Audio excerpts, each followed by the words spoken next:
What's up guys, Kevin back again. I told you I'm going to be doing uploads regularly. So tonight I'm actually going to be going to the gym. It's August 31st, 2018, Friday.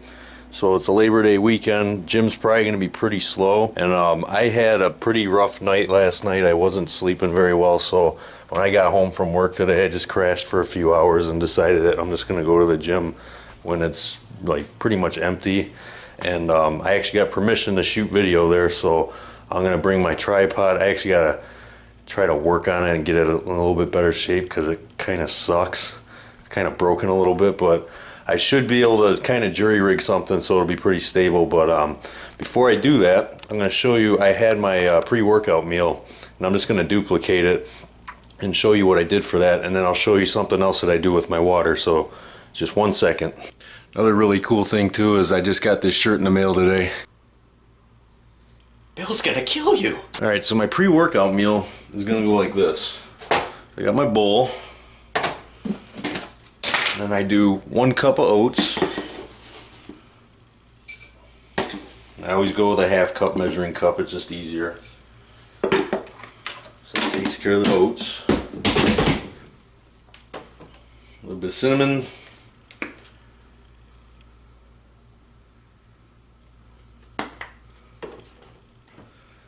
And then I do like 1 tablespoon of peanut butter. I'm not gonna do that. I actually just ran out, so I gotta get some more when I get out of the gym. But do a scoop and 3/4 of whey. This is Nature's Research brand. I really like this stuff. There ain't really any fillers or any kind of BS in there, so it kind of tastes really good. And the price is right. I think I get that for like 50 bucks or something. But that's that for my pre-workout meal. Okay, now on to the next part, the salt water. About 45 minutes to an hour before I hit the gym, I always do this. I'll actually do a blend. I like to do a 1/4 teaspoon of the iodized salt and a 1/4 teaspoon of this Himalayan salt. Himalayan pink salt. 1/4 spoon of that. 1/4 teaspoon of that. Once I down that, I'll do another glass of water on top of that. What this is going to help you do is this is going to help you retain fluid where you need it in your muscles. You're not going to cramp up. You're going to get better pumps. $2 to $4 for salt. You're just going to you're going to have a lot better performance in the gym, trust me. So I definitely recommend doing that, especially if you eat like a clean diet where you're eating a lot of foods that are not processed. Definitely want to have your sodium, especially, you know, if you're a hardcore bodybuilder like myself, you're going to be in the gym busting your ass like you should. Definitely I recommend having your sodium intake a little bit higher. Those of you guys that carry a water jug with you to the gym, add some additional salt to it. I highly recommend that because you're going to be losing. If you're doing it the way you're supposed to be doing in the gym, you're kicking, you're taking names, then you definitely want to have a higher amount of sodium than the average person. Now we're going to go to the gym. I'll talk to you guys soon. We have arrived. And those weights better run and high because I'm coming in.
That was a grind. All right, so my first exercise, I just started with Smith machine. That feels really good on my chest. Free weight, not so much. So just based on the injuries that I have going on within my shoulders, like that ties into my coracoid tendon, the Smith machine feels a lot better, so I've been using that. So that went a lot better than I thought it would. So now I'm gonna show you something that I do on the hammer strength. You might not be able to do this for every single hammer strength, but this one in particular, I'll show you how I set it up.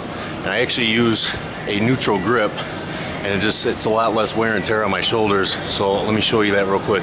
Start with a quarter, and I'll show you why in a second. See, if you were to start with a 45, you wouldn't have enough clearance to get your hand on there and actually push. That's the purpose of the 25 underneath there. So now that I have this set up, I'll show you so it'll make more sense. So because my hands are right here, I wouldn't have been able to do that if that 45 would have been right there. So now that these give it the clearance that I need.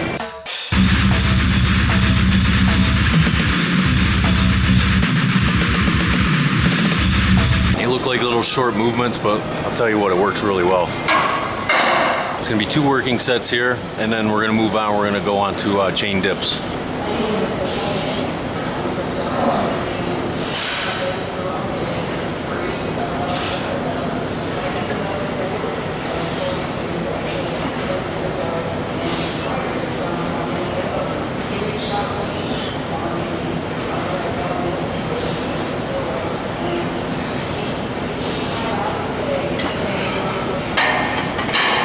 Based on the way that one felt, I feel like I can go up another 50 pounds, so I'm gonna give it another shot.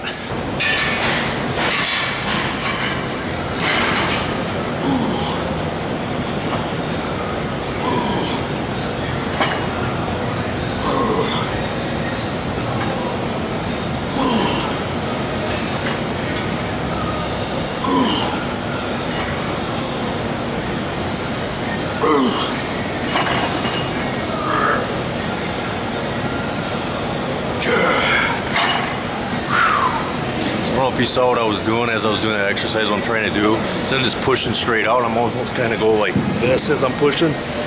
So just keep that in mind if you do this exercise. And just in the comments, just any kind of comments, anything I can do to help you guys out. We're doing this together.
Alright, so what I'm doing right here on these cable crossovers is I'm doing 3 seconds hold. So I'll do 3 reps, and then I'll do a 3-second hold on the squeeze, 3-second negative.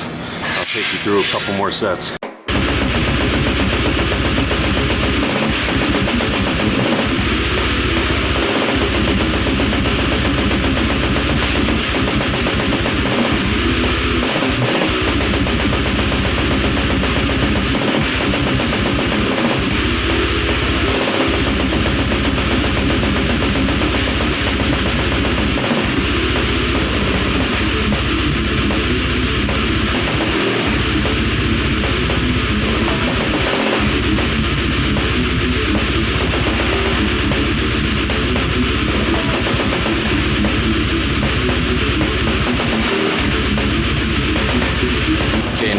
finish up my chest routine, I'm going to do an extreme stretch, which I'll show you guys right now. It's actually taken from DC training when I used to do that back in the day, 10 years ago. So I'll show you what's going on with this. So you grab a pair of dumbbells, you'll do a 10-second negative.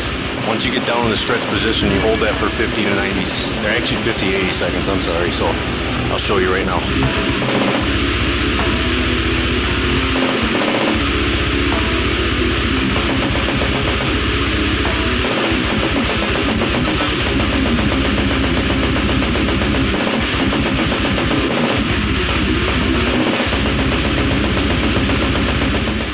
Here's another little quick tip before I move on to biceps. We're all done with chest. Is clean up after yourself.